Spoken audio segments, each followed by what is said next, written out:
membuka kitab suci, untuk kita memiliki kitab suci yang tidak asing, mudah-mudahan punya dan tidak jadi taruh untuk ajaran, tapi berkenan membukanya, lalu berkenan pula membacanya, lebih mau juga merenungkannya, dan yang puncaknya adalah melaksanakannya dalam rentetan. Nah, untuk benar-benar memahami kitab suci memang tidak semudah orang membayangkan. Namun bagaimanapun juga kitab suci bagi kita yang percaya kepada Kristus, entah kita yang notabene orang Katolik atau yang Kristen, yakin bahwa Yesus itulah yang menjadi panutan hidup, itu yang kita ikuti, ia adalah nyata bersabda, akulah jalan, kebenaran, dan hidup. Hanya melalui aku orang sampai kepada Bapa. Inilah yang ditegaskan. Percaya tidak, semuanya kembali kepada orang yang mendengar. Tetapi yang sungguh percaya, yakin betul bahwa ia jalan, sebagaimana orang yang menunjukkan jalan untuk menuju TKP, tempat terjadinya perkara, pastilah yang bersangkutan tahu persis jalannya kemana. Seperti ada kalian tadi, entah dari mana datangnya, tujuannya adalah ini, gereja Semambung, juara ini. Anda tentu tahu dari kesini, sehingga ketika datang ke sini tidak tersesat, karena ada panduannya, sekurang jalan itu sendiri. Tidak mau menjadikan kalian tersesat, tapi sampai tujuannya. Itulah yang namanya jalan. Lalu itu adalah benar, pokok. Namun di jalan itu dia sampai tujuan betul. Tidak menipu, benar-benar fakta ke bawah dan mengalami hidup. Jadi benar-benar mengikuti Yesus tidak akan mengikuti kematian, tapi adalah kehidupan. Dan kehidupan itu bukan hanya kehidupan yang notabene sementara, yang masih di dunia ini, yang masih terikat ruang dan waktu ini, tapi dari hidup yang kekal, yang sudah tidak lagi terikat ruang dan waktu, tapi abadi. Itulah yang benar-benar dipaparkan Yesus, dan siapa percaya kepadanya, itulah yang akan dialaminya. Inilah yang kita perlu syukuri, lebih-lebih kita yang sungguh percaya kepada Yesus. Nah, kalau kita kembali kepada kitab suci, kitab suci kita umum dikenal dengan ada kitab suci perjanjian lama dan juga ada perjanjian kitab suci baru. Yang lama itu mengantisipasi dan menerangkan rencana Tuhan akan datangnya juru selamat. Yang baru, Yesus Kristus, itulah pemenuhan nubuat yang terjadi dalam perjanjian lama di dalam Yesus Kristus yang kita sembah. Nah, di dalam perjanjian lama itu antara lain kalau kita meneliti, walaupun memang tidak mudah karena begitu banyak ayatnya, tapi satu di antaranya akan menemukan salah satunya demikian. Di mana dalam perjanjian lama itu kita dapat firman Tuhan yang menyatakan, apa yang tidak kau sukai sendiri, janganlah kau perbuat kepada siapapun. Apa yang tidak kau sukai sendiri, janganlah kau perbuat kepada siapapun. Sudah kita Tauhid 4 ayat 15a. Sedang yang kita dengar tadi dalam Injil firman Tuhan yang disampaikan Yesus Kristus jelas terdengar. Segala sesuatu yang kamu kehendaki supaya orang perbuat kepadamu, perbuatlah demikian juga kepada mereka. Itulah isi seluruh hukum Taurat dan kitab para nabi. Matius 7:12. Sepintas kalau kita merenungkan firman ini, keduanya seolah-olah sama. Nah, dikatakan apa yang tidak kau sukai sendiri jangan kau perbuat. Sedangkan Yesus, perbuatlah apa yang kau kehendaki orang lain perbuat kepadamu. Tampaknya mirip dan sama. Tapi kalau kita benar-benar merenungkan lebih dalam, ternyata ada nuansa yang berbeda. Maka berbeda, ungkapannya atau perumusannya berbeda. Karena di dalam ungkapan perjanjian lama tadi, ungkapannya bernada negatif. Artinya jangan berbuat. Sedangkan ungkapan yang misalkan Yesus yang menjadi baru ini bernada positif, yakni berbuatlah. Sangat jelas di situ. Yang satu dianjurkan tidak berbuat, jangan. Sedangkan Yesus yang menjadi positif berbuatlah. Hal yang sangat nyata. Jadi tampaknya sama, tapi ada penekanan yang berbeda. Sebenarnya berpegang pada rumusan negatif untuk perhitungan hidup, ya baik saja. Namun kalau hanya terpaku semata-mata pada rumusan yang negatif, ada bahaya. Yakni kita melakukan tindakan itu semacam ada pemikiran di ungkapan seperti tukang hitung dalam berperilaku. Sebab sebelum melakukan sesuatu, terlebih dulu kita mesti mengadakan perhitungan. Jangan-jangan perbuatan ini merugikan diriku sendiri. Mencuri ayam tetangga misalnya, jangan. Sebab nantinya tetanggaku itu jangan-jangan akan membalas dengan kepadaku. Ada semacam ragu-ragu di situ. Maka sekiranya sebuah keyakinan dan agama, kalau perhitungannya hanya terbatas pada perhitungan semacam ini, ya lebih baik tidak perlu dianut saja. Mengapa? Ya, sebab tanpa orang punya anutan atau agama, orang tahu bahwa sungguh tidak menguntungkanlah berlaku merugikan orang lain. Itu faktanya. Tidak ada seorang pun yang sungguh-sungguh merasa kalau merugikan orang lain itu menjadi semacam kebahagiaan tertentu. Selain itu, orang juga tahu bahwa tidak berbuat jahat terhadap orang lain itu juga bukan sesuatu yang hebat. Memang kehidupan di bumi ini bisa saja menjadi semacam suatu yang mengerikan seandainya orang tidak berpegang pada patokan yang berumusan negatif. Maka hal-hal negatif jangan, memang harus dihindari. Merampok ya jangan, membunuh ya jangan, memperkosa ya jangan, atau aneka kejahatan yang lain ya jangan.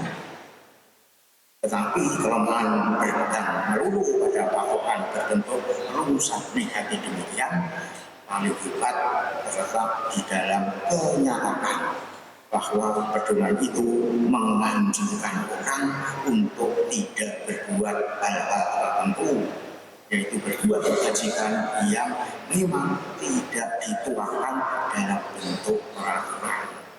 Nah, ini kelemahannya di sana.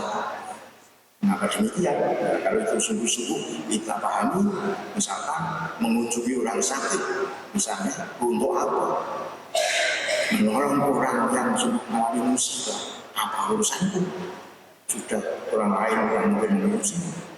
Artinya kita benar-benar tidak lagi karena tidak tertulis, ya sudah kita pakai atau rasa bodoh. Kelemahan-kelemahan kalau negatif melulu yang dipegang.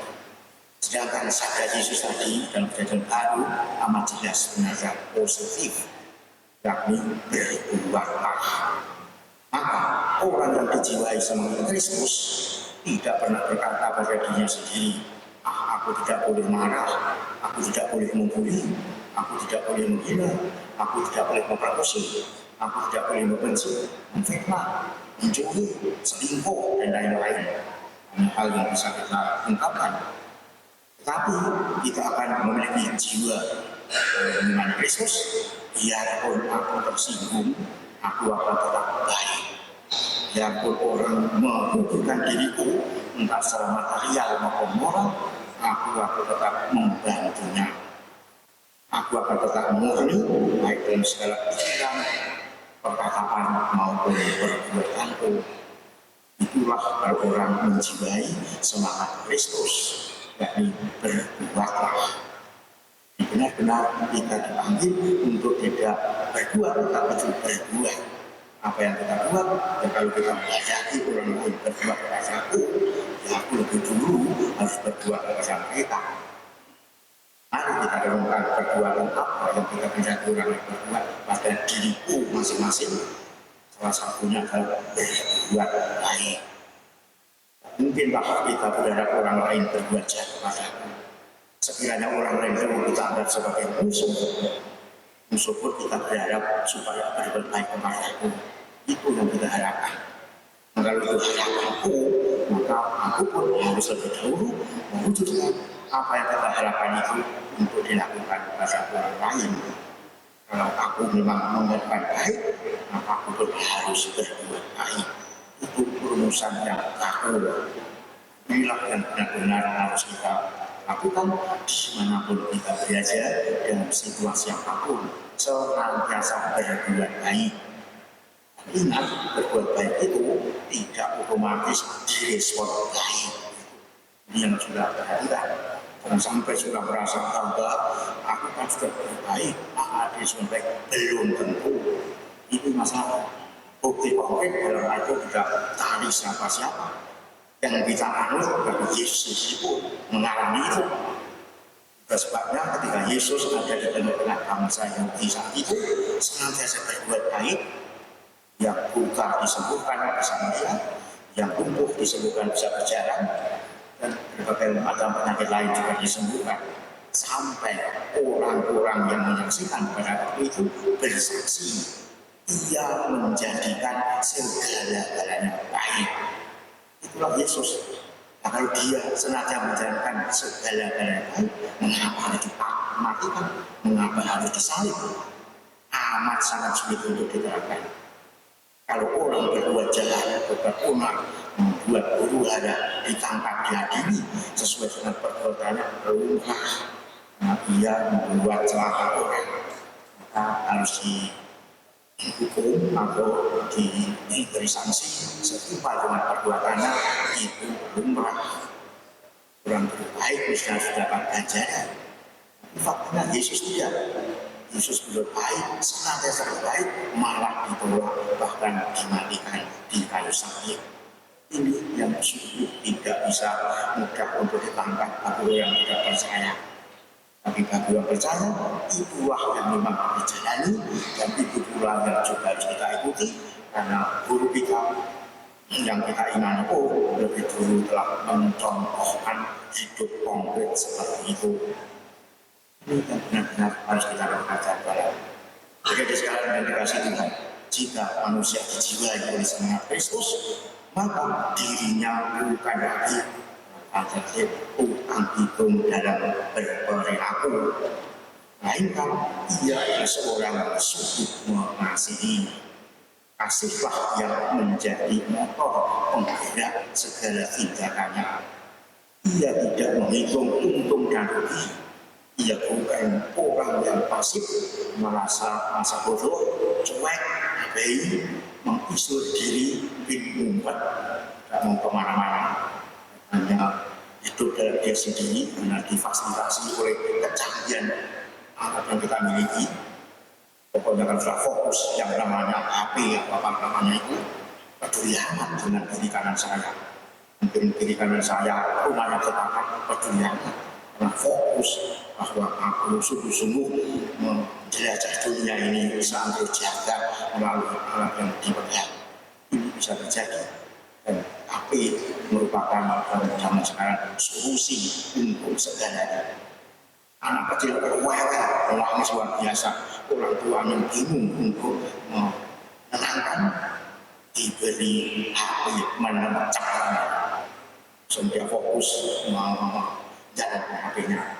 Mungkin antara kita juga semacam itu, mikir macam-macam, kita sudah pakai HP, beres semuanya. Solusi yang luar biasa, suatu hal yang tidak bisa didapatkan.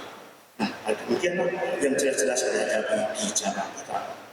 Maka kalau kita memiliki semangat sebagai Kristus, tidak lagi menjadi orang yang pasif semacam itu, tapi kebalikannya menjadi orang yang aktif, yang benar-benar senantiasa tanggap terhadap situasi dimanapun kita berada.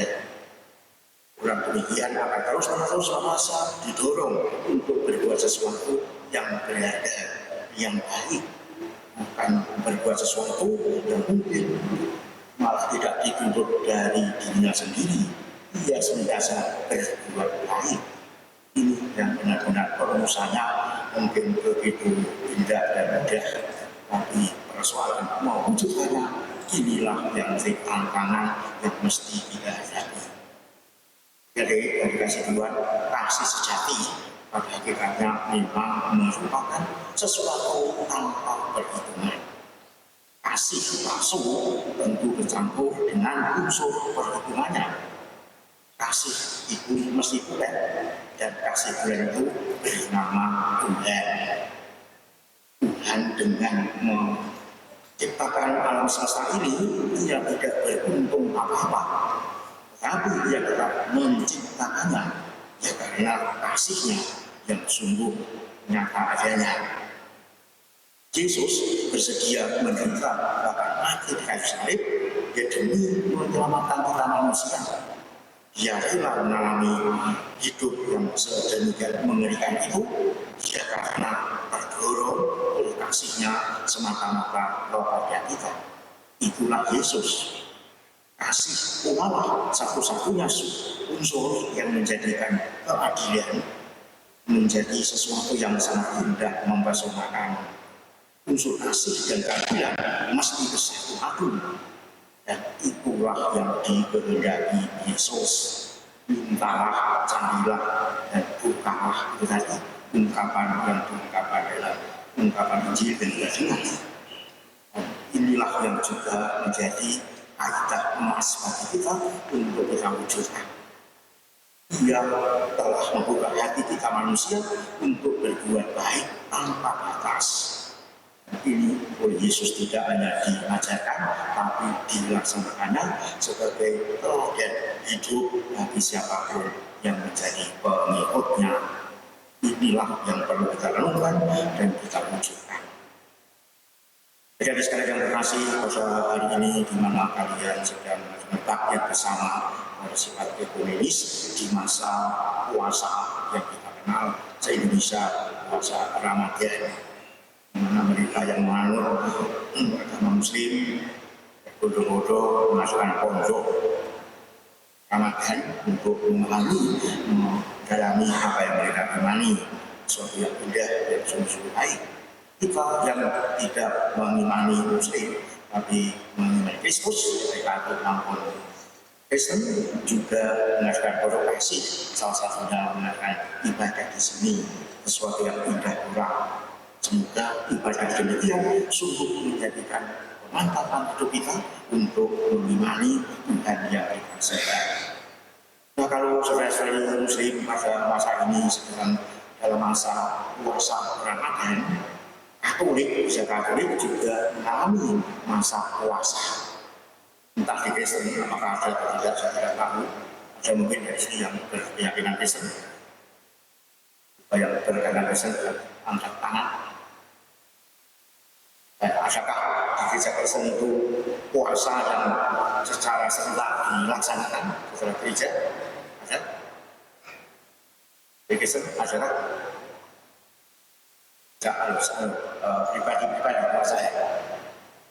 Mana? Di Kristen juga tidak dikenal puasa atau mungkin asing puasa itu?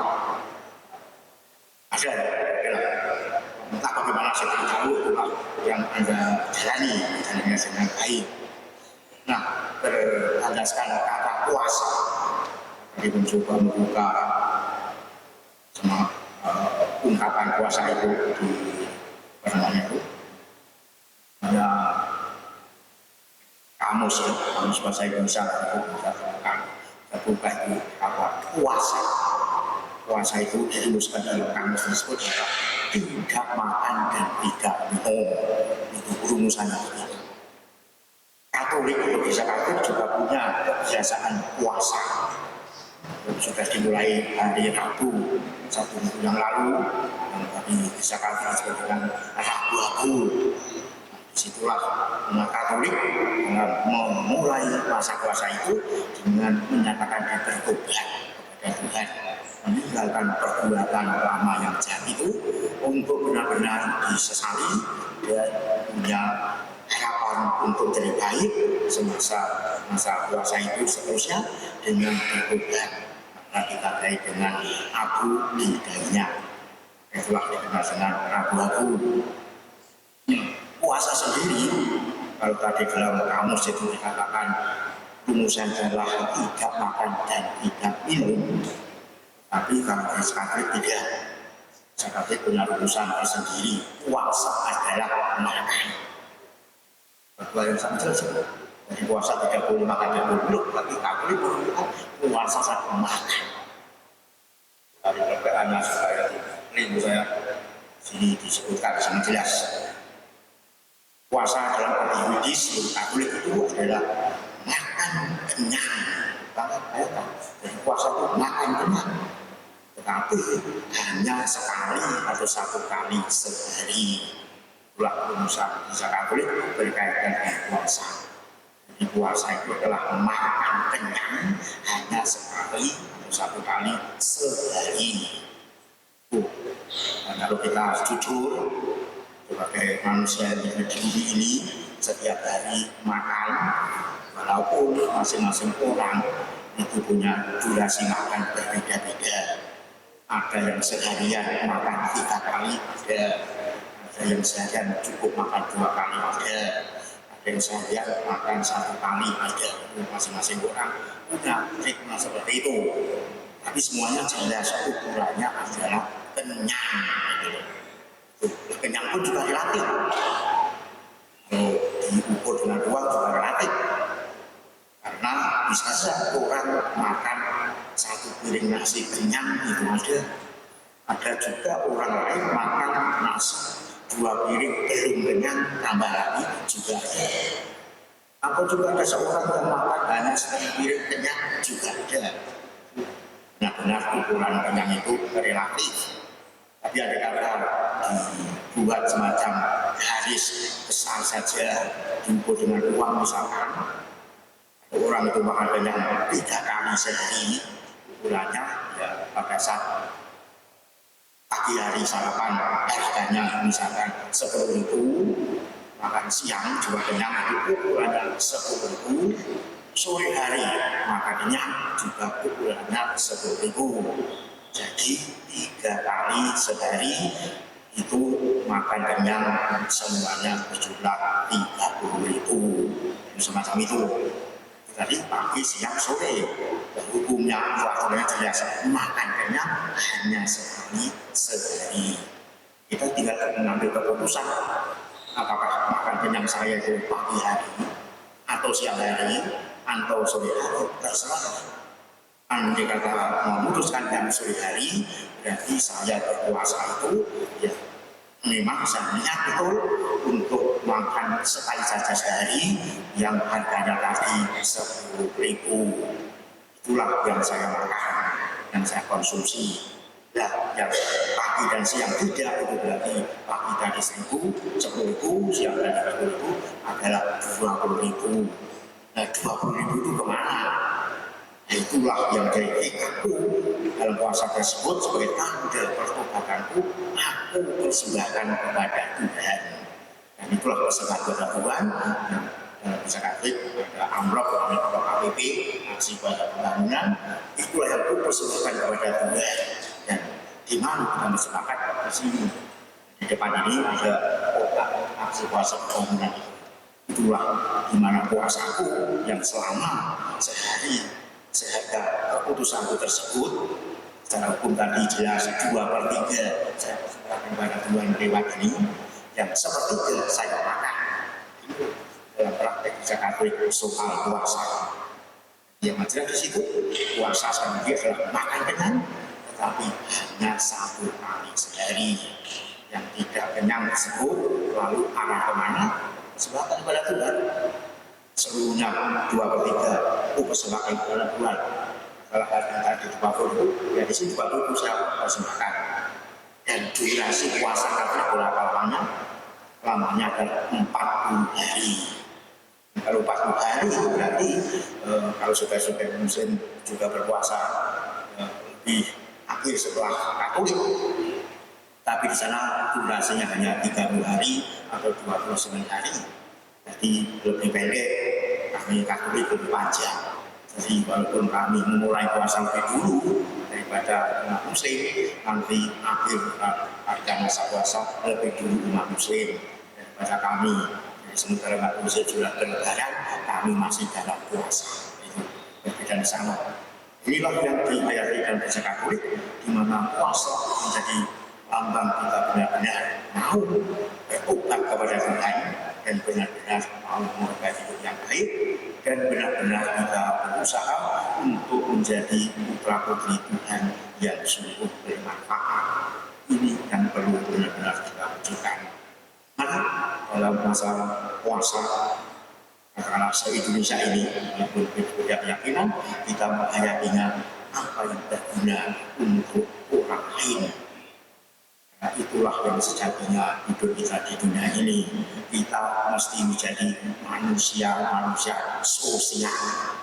Jangan sampai kita menjadi manusia yang disorientasinya itu tidak sosial. Mari kita benar-benar hidup secara sosial. Bahkan kalau mengambil ukuran persen, 95% itu adalah bagian kita untuk orang lain. Kita membaktikan diri untuk orang lain, untuk keselamatan orang lain, sedangkan yang 5% saja kita jadikan modal untuk kita jalani. Jadi kedewasaan sosial seperti itu, 95% untuk baktian kepada orang lain, yang 5% saja kita wujudkan dalam kehidupan ini. Mari dengan semangat dewasa dalam sosial dalam hidup ini, banyak orang banyak terbantu, tidak lagi mengalami kesusahan hidup, khususnya kesusahan di dalam sandang pangan papan. Tapi mereka juga dapat menikmati hidup di dunia ini selayaknya dan juga layak adanya. Dan demikian kita semua tidak mengacu pada hiruk-pikuk untuk mewujudkan kehidupan di dalam suasana yang kacau, tapi justru karena suasana damai sejahtera. Karena memang damai itulah yang menjadi dambaan manusia siapapun. Mari benar-benar kita wujudkan hidup yang berkenan kepada Tuhan. Tuhan akan senantiasa present dalam hidup ini, tidak pernah abai, apalagi absen dalam penyertaannya. Karena Dia adalah bersabda, "Tahuilah, aku menyertai kamu sampai akhir jalan." Matius 28:20. Ini penegasan Tuhan kita Yesus Kristus. Jadi walaupun Yesus memang tidak ada di antara kita karena Dia sudah naik ke surga, ternyata Dia ada tetap beserta kita di dunia ini. Penyertaannya di dalam kehidupan yang Dia tidak pernah absen. Tuhan kita sungguh Tuhan yang present, yang senantiasa hadir, yang senantiasa menyertai kita. Kemuliaan kepada Bapa dan Putra dan Kudus, seperti pada permulaan, sekarang selalu dan sepanjang segala